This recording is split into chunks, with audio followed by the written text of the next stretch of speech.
जैसा सोचोगे तुम वैसा बन जाओगे, जैसा कर्म होगा वैसा फल पाओगे।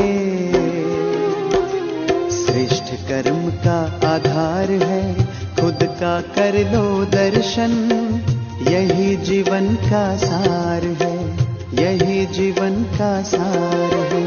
जैसा सोचोगे तुम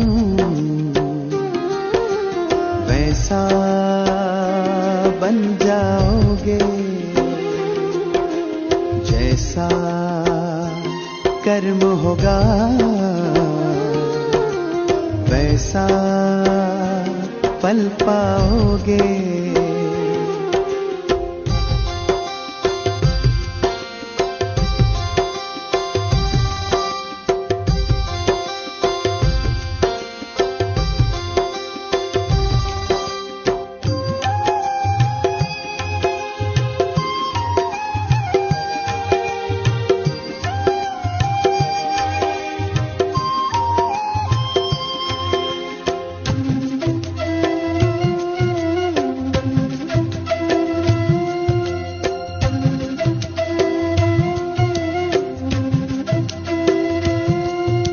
मन में हो शुभ संकल्प तो जीवन में फिर दुख कैसा, जब अंतर में शुभ भावना तो दिल में सुख सावन जैसा।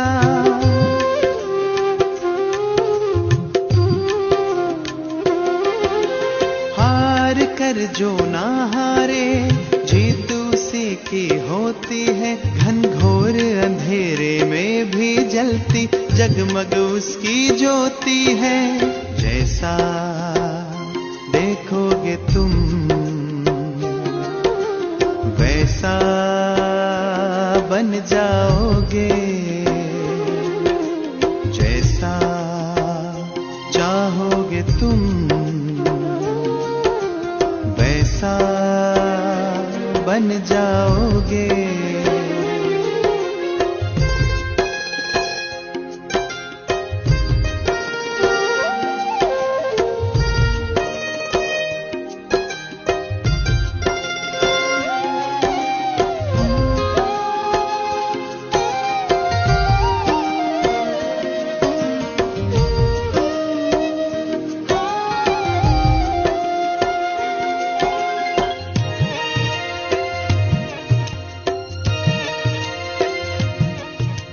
सूरज है तो है किरण, बादल है तो है पवन, प्राण है तो है तन मन, सात सुरों में है सरगम। जो धरती है तो है सागर, जल थल है तो है जीवन, जीवन है तो है भगवन।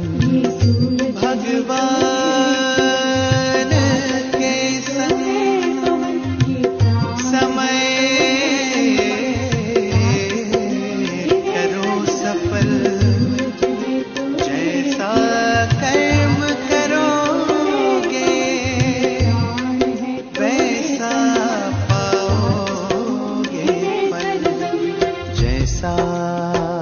सोचोगे तुम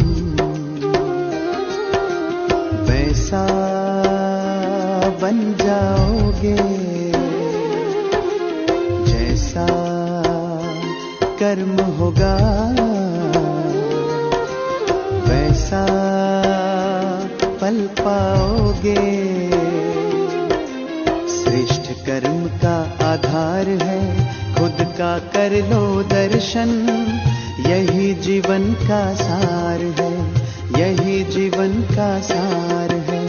जैसा सोचोगे तुम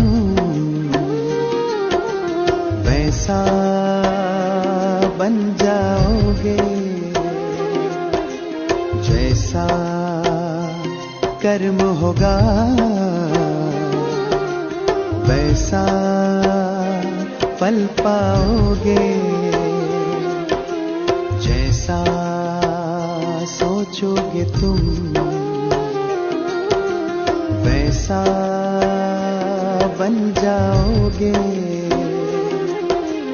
जैसा कर्म होगा, वैसा पल पाओगे।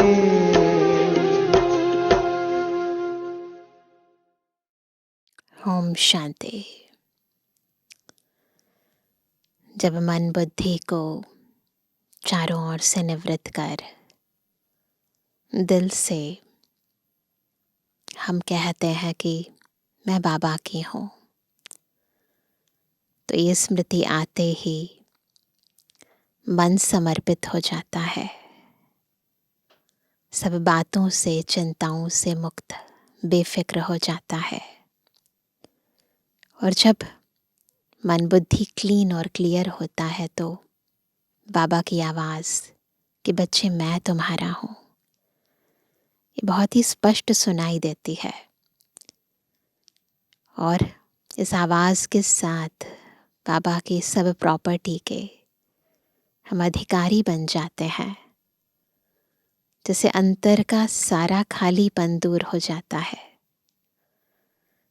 और इसीलिए जितना जितना हम बाह्य बातों से मन बुद्धि को डिटैच करते जाते हैं, स्वधर्म में टिकते जाते हैं, स्वपता की स्मृति के अंदर स्वयं को लवलीन करते जाते हैं, उतना उतना साथ रहने से समानता समीपता आती जाती है।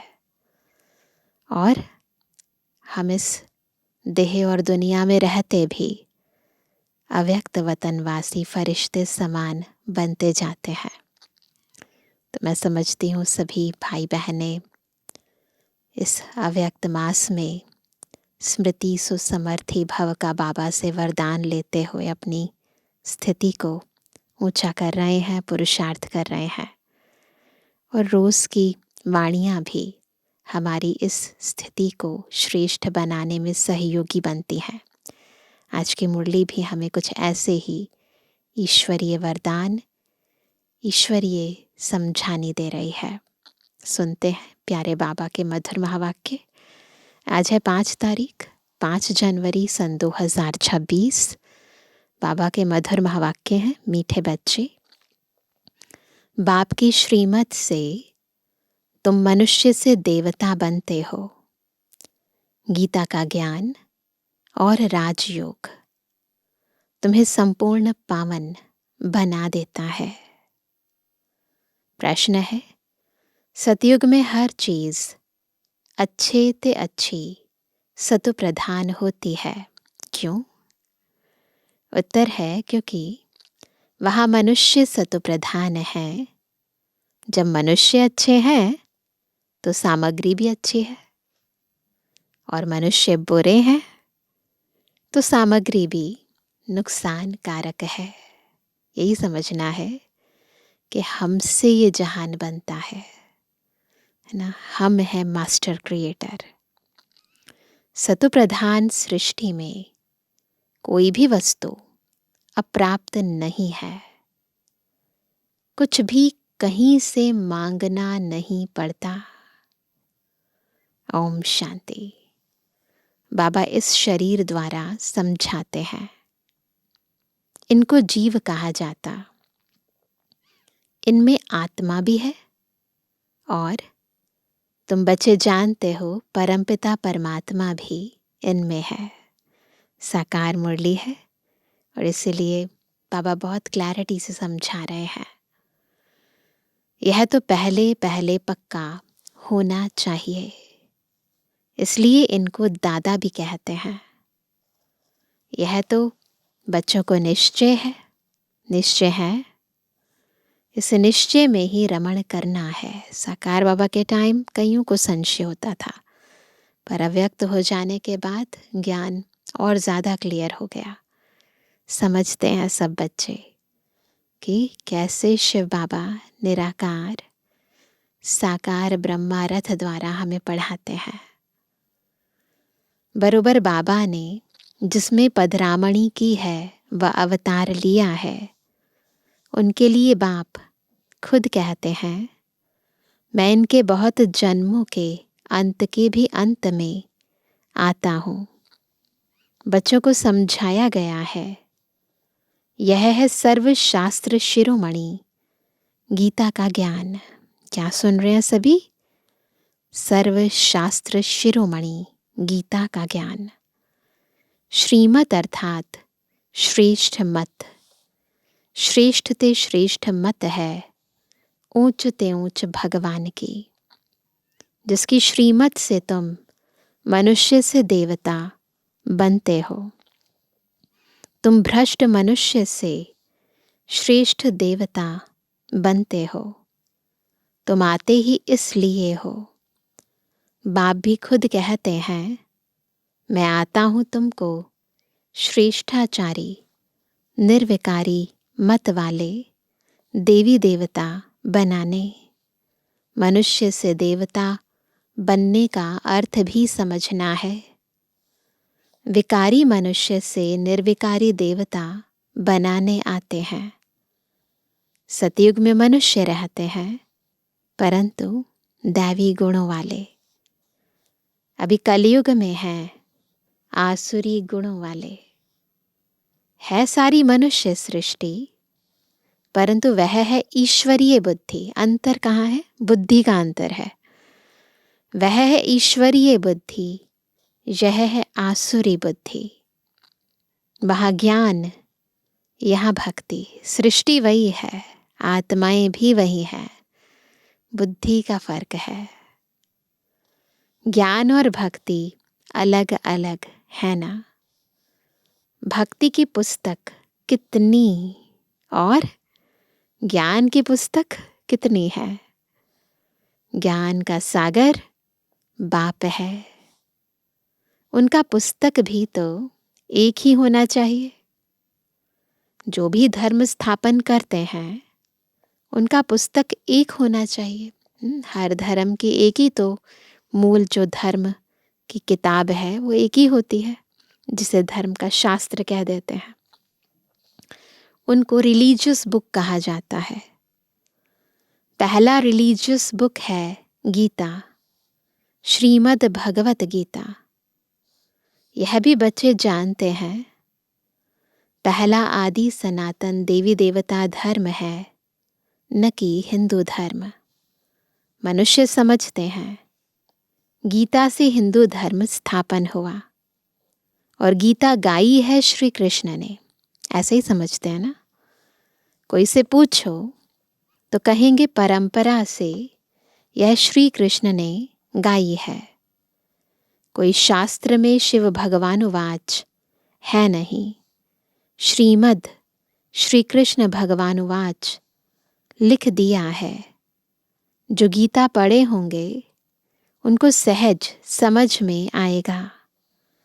अभी तुम समझते हो, इस गीता ज्ञान से मनुष्य से देवता बने हैं, जो अभी बाप तुमको दे रहे हैं।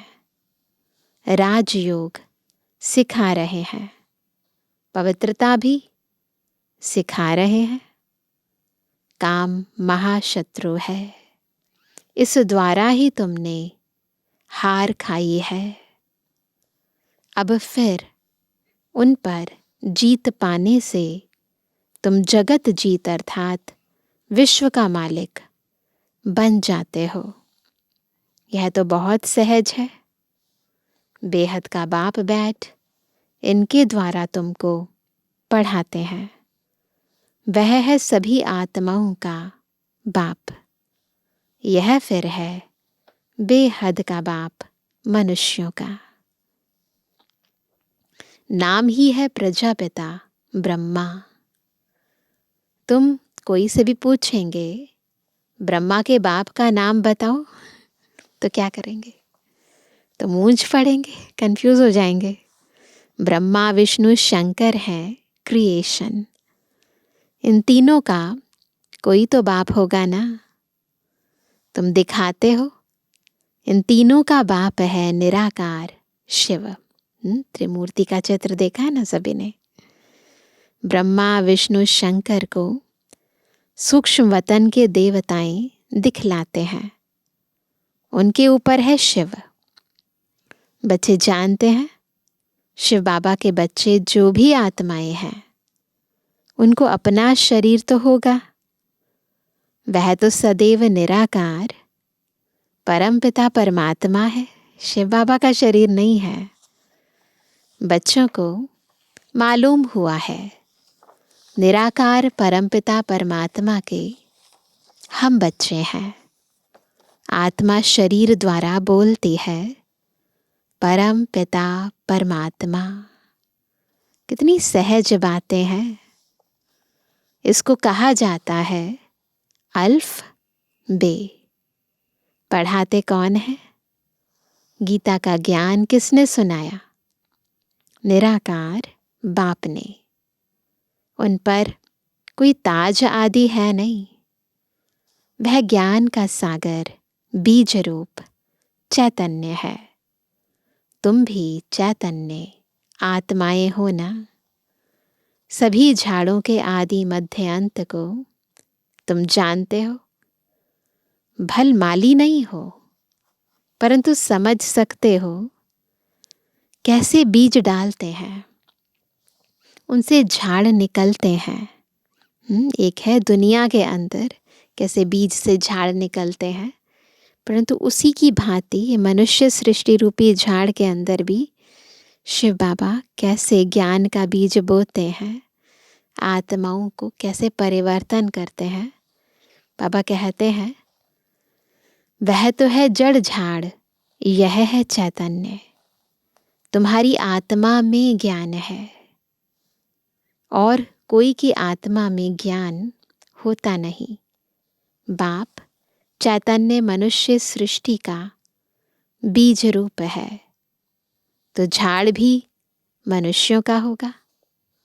यह है चैतन्य क्रिएशन। बीज और क्रिएशन में फर्क तो है ना।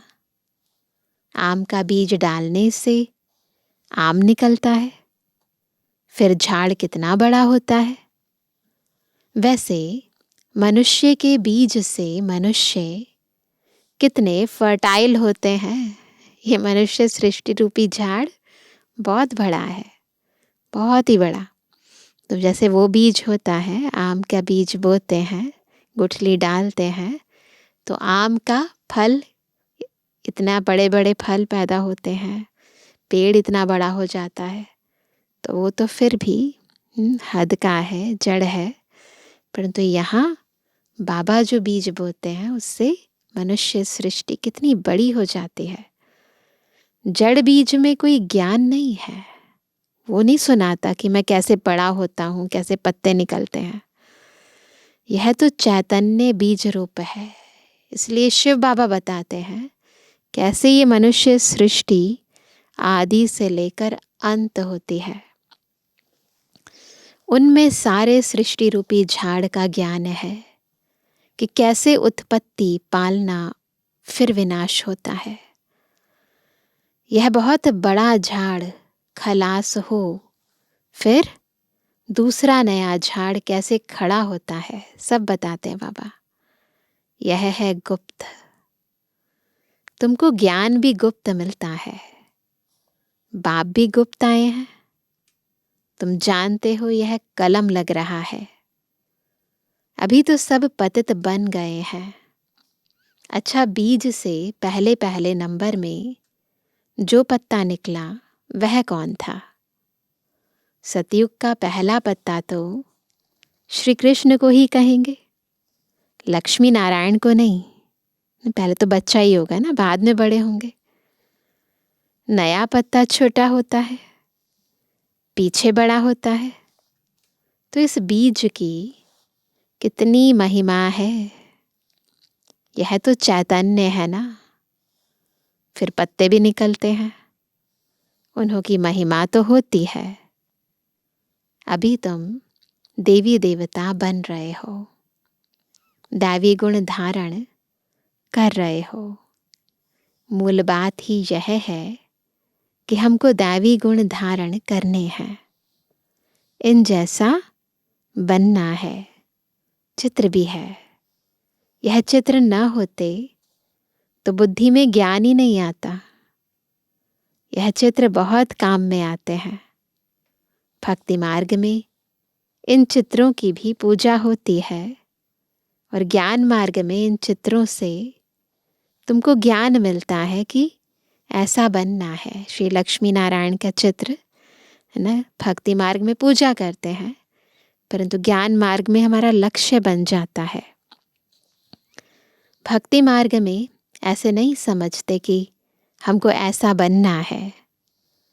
भक्ति मार्ग में मंदिर कितने बनते हैं? सबसे जास्ती मंदिर किसके होंगे? पता है ना सबको? जरूर शिव बाबा के होंगे, जो बीज रूप है। फिर उसके बाद पहली क्रिएशन के मंदिर होंगे। पहली क्रिएशन यह लक्ष्मी नारायण है। शिव के बाद इनकी पूजा सबसे जास्ती होती है। माताएं तो ज्ञान देती हैं, उनकी पूजा नहीं होती। वह तो पढ़ाती है ना। बाप तुमको पढ़ाते हैं, तुम किसकी पूजा नहीं करते हो? पढ़ाने वाले की अभी पूजा नहीं कर सकते। तुम जब पढ़कर फिर अनपढ़ बनेंगे। अभी पढ़ लिख रहे हैं, बाबा से ज्ञान ले रहे हैं, फिर उसके बाद जब सब कुछ भूल जाएंगे तब फिर पूजा होगी। तुम सो देवी देवता बनते हो, तुम ही जानते हो। जो हमको ऐसा बनाते हैं उनकी पूजा होगी। फिर हमारी पूजा होगी नंबरवार। पूजा पवित्र की होती है। तो जब हम आत्माएं भी संपूर्ण पवित्र बन जाएंगी, शरीर भी पवित्र मिल जाएगा, तो उस स्वरूप की हमारी पूजा होगी। और बाबा तो है ही पावन। फिर गिरते गिरते पूजा होगी। फिर क्या होगा? गिरते गिरते 5 तत्वों की भी पूजा करने लग पड़ते हैं। पहले शिव बाबा की, लक्ष्मी नारायण की, फिर तत्वों की भी। शरीर 5 तत्वों का है ना। 5 तत्वों की पूजा करो या शरीर की करो, एक हो जाती। 5 तत्वों की पूजा करते हैं। यह तो ज्ञान बुद्धि में है। यह लक्ष्मी नारायण सारे विश्व के मालिक थे। इन देवी देवताओं का राज्य नई सृष्टि पर था, परंतु वह कब था यह नहीं जानते। लाखों वर्ष कह देते हैं। अब लाखों वर्ष की बात तो कभी किसकी बुद्धि में रह ना सके, है ना। अभी तुमको स्मृति है, हम आज से 5000 वर्ष पहले आदि सनातन देवी देवता धर्म के थे। देवी देवता धर्म वाले फिर और धर्मों में कन्वर्ट हुए हैं। हिंदू धर्म कह नहीं सकते, परंतु पतित होने कारण अपने को देवी देवता कहना शोभता ही नहीं। अपवित्र को देवी देवता कह ना सके। मनुष्य पवित्र देवियों की पूजा करते हैं तो जरूर खुद अपवित्र है, इसलिए पवित्र के आगे माथा झुकाना पड़ता है। भारत में खास कन्याओं को नमन करते हैं, पवित्र कन्याओं को। कुमारों को नमन नहीं करते, फीमेल को नमन करते हैं। मेल को नमन क्यों नहीं करते? उसका कारण बाबा अब बता रहे हैं। क्योंकि इस समय ज्ञान भी पहले माताओं को मिलता है।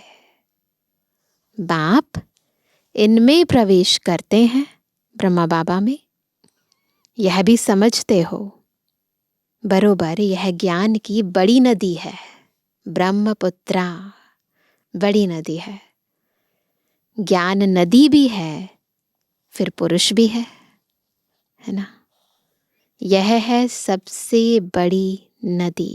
ब्रह्मा बाबा, ब्रह्मपुत्रा नदी है सबसे बड़ी, जो कलकत्ता तरफ सागर में जाकर मिलती है। मेला भी वहाँ लगता है, परंतु उनको यह पता नहीं कि यह आत्माओं और परमात्मा का मेला है, उसकी यादगारें हैं। वह तो पानी की नदी है जिस पर नाम ब्रह्मपुत्रा रखा है। उन्होंने तो ब्रह्म ईश्वर को कहा हुआ है, इसलिए ब्रह्मपुत्रा को बहुत पावन समझते हैं। बड़ी नदी है तो पवित्र भी वह होगी। पतित पावन वास्तव में गंगा को नहीं, ब्रह्मपुत्रा को कहा जाए। मेला भी इनका लगता है। यह भी सागर और ब्रह्मा नदी का मेला है। ब्रह्मा द्वारा एडॉप्शन कैसे होती है, यह गूढ़ बातें समझने की हैं, जो प्राय लोप हो जाती हैं। यह तो बिल्कुल सहज बात है ना। भगवान वाच, मैं तुमको राजयोग सिखलाता हूँ, फिर यह दुनिया ही खलास हो जाएगी। शास्त्र आदि कुछ भी नहीं रहेंगे। फिर भक्ति मार्ग में यह शास्त्र होते हैं, ज्ञान मार्ग में शास्त्र होते नहीं। मनुष्य समझते हैं यह शास्त्र परंपरा से चले आते हैं। ज्ञान तो कुछ है नहीं।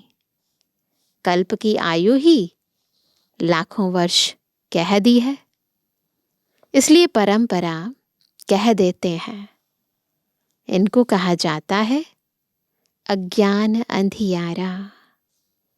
अभी तुम बच्चों को यह बेहद की पढ़ाई मिलती है, जिससे तुम आदि मध्य अंत का राज समझा सकते हो।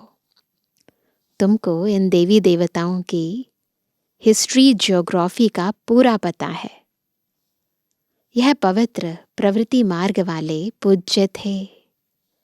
अभी पुजारी पतित बने हैं। सतयुग में है पवित्र प्रवृत्ति मार्ग, यहाँ कलयुग में अपवित्र प्रवृत्ति मार्ग है। फिर बाद में निवृत्ति मार्ग होता है, वह भी ड्रामा में है।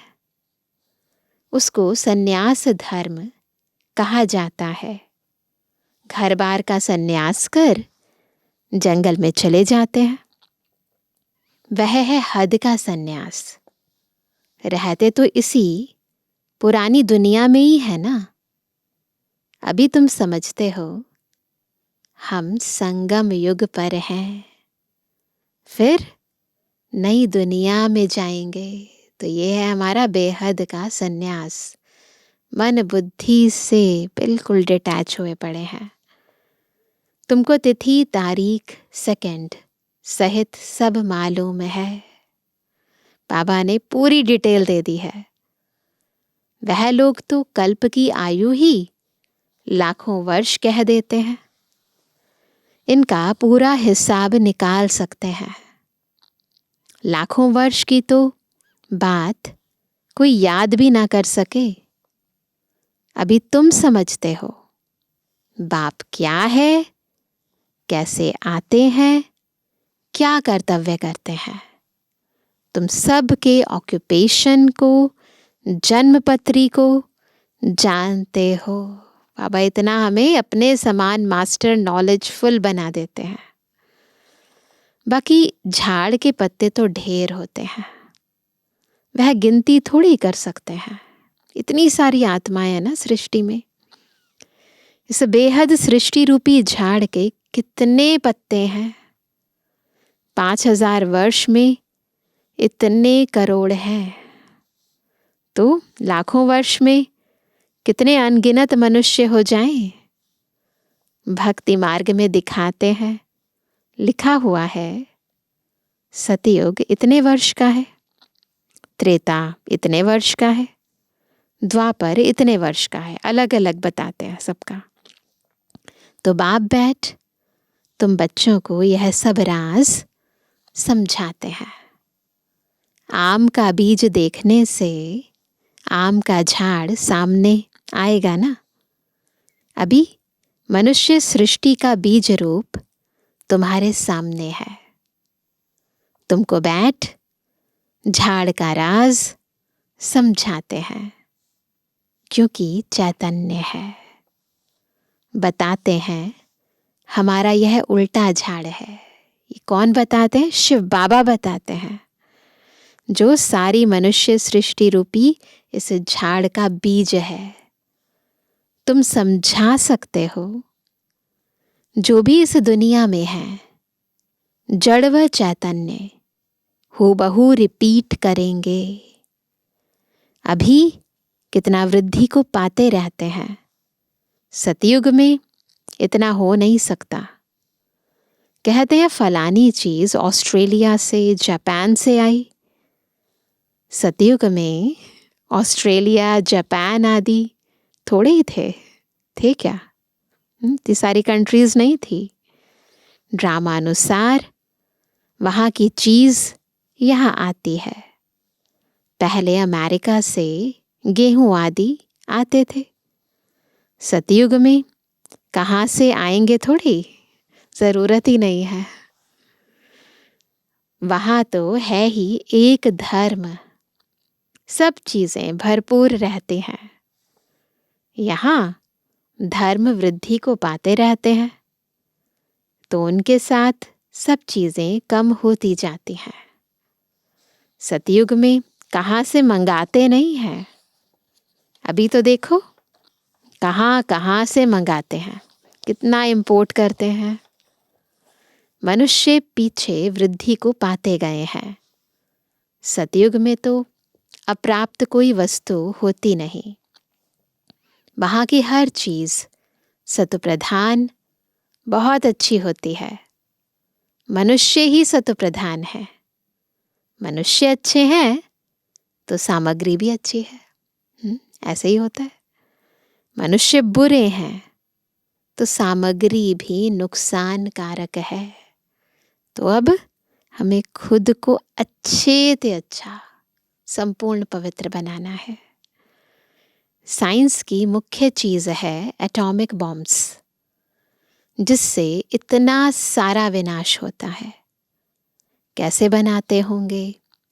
बनाने वाली आत्मा में पहले से ही ड्रामा अनुसार ज्ञान होगा। जब समय आता है तब उनमें वह ज्ञान आता है जिसमें सेंस होगी, वही काम करेंगे और दूसरे को सिखाएंगे। कल्प कल्प जो पाठ बजाया है वही बजता रहता है। इसलिए नथिंग न्यू, चिंता बिल्कुल नहीं करनी है, क्योंकि बनी बनाई बन रही है। अभी तुम कितने नॉलेजफुल बनते हो, इनसे जास्ती नॉलेज होती नहीं। तुम इस नॉलेज से देवता बन जाते हो। इससे ऊंच कोई नॉलेज है नहीं। वह है माया की नॉलेज, जिससे विनाश होता है। वह लोग यानी साइंटिस्ट मून में जाते हैं, खोजते हैं। तुम्हारे लिए कोई नई बात नहीं। यह सब माया का पॉम्प है ना। बहुत शो करते हैं, अति डीपनेस में जाते हैं, बहुत बुद्धि को लड़ाते हैं, कुछ कमाल कर दिखावे। बहुत कमाल करने से फिर क्या होता है? बहुत कमाल करने से फिर नुकसान हो जाता है। क्या क्या बनाते रहते हैं। बनाने वाले जानते हैं इनसे यह विनाश होगा। अच्छा, मीठे मीठे के जवानी बच्चों पे जुबानी बाप दादा का दिल जान से को प्रेम से नंबरवार प्रसाद अंसार याद का। रूहानी बच्चों की रूहानी बाप दादा को गुड मॉर्निंग, नमस्ते नमस्ते नमस्ते। धारणा के लिए मुख्य सार। पहला, गुप्त ज्ञान का सिमरण कर हर्षित रहना है। देवताओं के चित्रों को सामने देखते उन्हें नमन वंदन करने के बजाय उन जैसा बनने के लिए दैवी गुण धारण करने हैं। दूसरा, सृष्टि के बीजरूप बाप और उनकी चैतन्य क्रिएशन को समझ नॉलेजफुल बनना है। इस नॉलेज से बढ़कर और कोई नॉलेज नहीं हो सकती। इसी नशे में रहना है। सर्वश्रेष्ठ ज्ञान हम धारण कर रहे हैं। पढ़ाने वाला सर्वोत्तम है, सर्वश्रेष्ठ शक्ति है, स्वयं परमपिता ज्ञान का सागर है। तो इस नशे में रहना है। वरदान है, एक बाप दूसरा न कोई। इस पाठ की स्मृति से एक रस स्थिति बनाने वाली श्रेष्ठ आत्मा भव।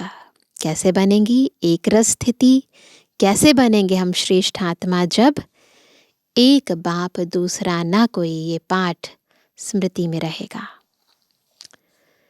एक बाप दूसरा न कोई, यह पाठ निरंतर याद हो तो स्थिति एक रस बन जाएगी।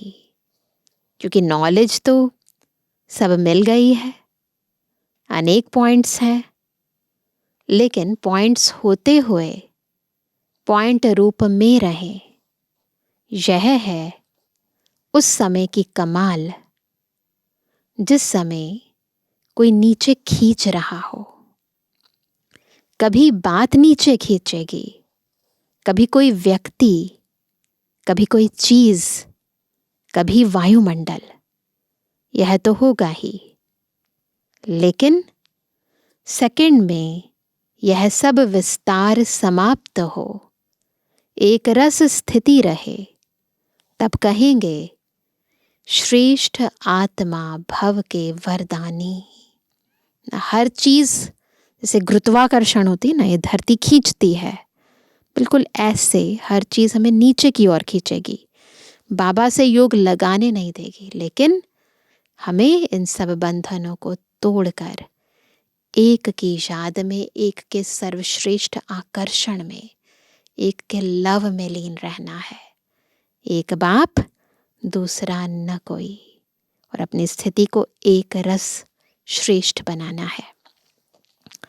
स्लोगन है, नॉलेज की शक्ति धारण कर लो तो विघ्न वार करने के बजाय हार खा लेंगे। आज का अव्यक्त इशारा, इस अव्यक्ति मास में बंधन मुक्त रहे, जीवन मुक्त स्थिति का अनुभव करो। अभी आप सब ऐसे मुक्त बन, मास्टर मुक्तिदाता बनो, जो सर्वात्माएं, प्रकृति, भगत मुक्त हो जाएं। अभी ब्रह्मा बाप इसी एक बात में डेट कॉन्शियस है। कौन सी बात? कि मेरा एक एक बच्चा कब जीवन मुक्त बनेगा। ऐसे नहीं समझना कि अंत में जीवन मुक्त बनेंगे, नहीं, बहुत काल से जीवन मुक्त स्थिति का अभ्यास, बहुत काल जीवन मुक्त राज्य भाग्य का अधिकारी बनाएगा। तो इसलिए जीवन मुक्त स्थिति का अभ्यास अभी से करना है। अच्छा, ओम शांति।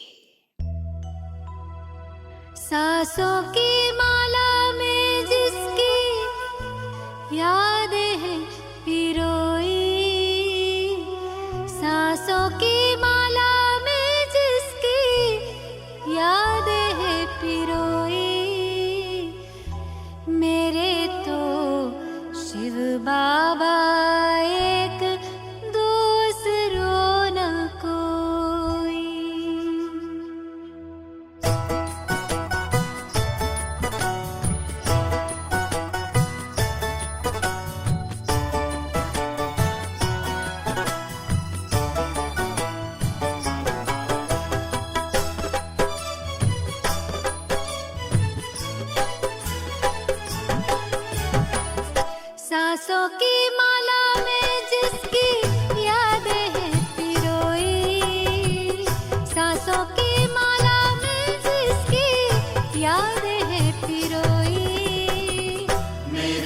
शिव बाबा एक दूसरों ना कोई, मेरे तो शिव बाबा एक दूसरों ना कोई। बाबा ही संसार मेरा, दुनिया मेरी वो ही। बाबा ही संसार मेरा, दुनिया मेरी वो ही। मेरे तो शिव बाबा एक दूसरों न कोई, मेरे तो शिव बाबा एक दूसरों ना कोई।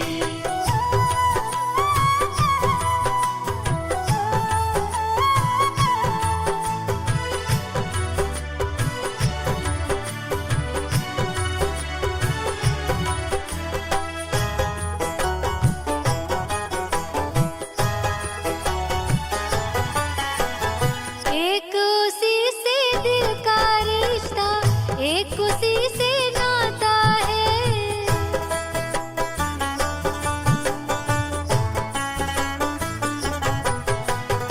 एक उसी से दिल का रिश्ता, एक उसी से नाता है। इन नैनों को सिवा शिव के और नजर न आता है।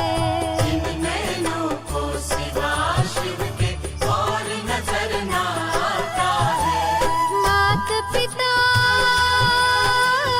शिक्षक सद्गुरु, मात पिता शिक्षक सद्गुरु, बंधु सखा सब वो ही।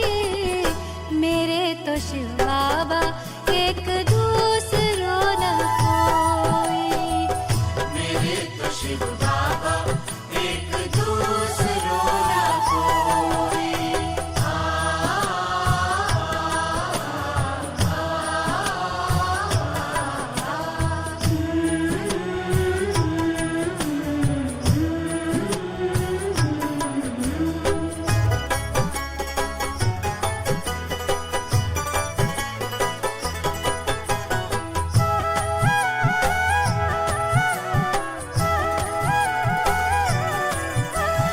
जब से उसको जाना है, ऐसा मिला खजाना है।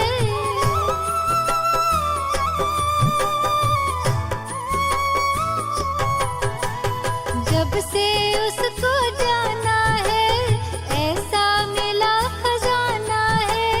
पाकर अपना मीत सुहाना, मन को मिला ठिकाना है।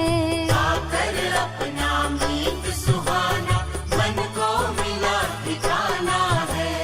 उसी को पाने की खातिर थी, उसी को पाने की खातिर थी, युगों से अखियां रोई। मेरे तो शिव बाबा एक दूसरों न कोई, मेरे तो शिव बाबा एक दूसरों ना कोई।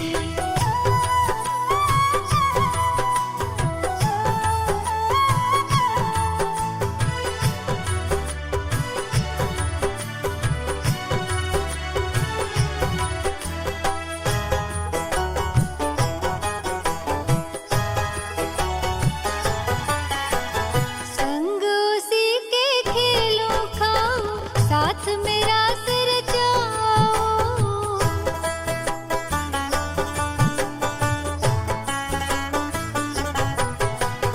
संग उसी के खेलों खाऊं, साथ मेरा सिर जाऊं। उसकी याद में, उसके प्यार में, सारे सुख अब मैं पाऊं। उसकी याद में, उसके प्यार में, सारे सुख अब मैं पाऊं।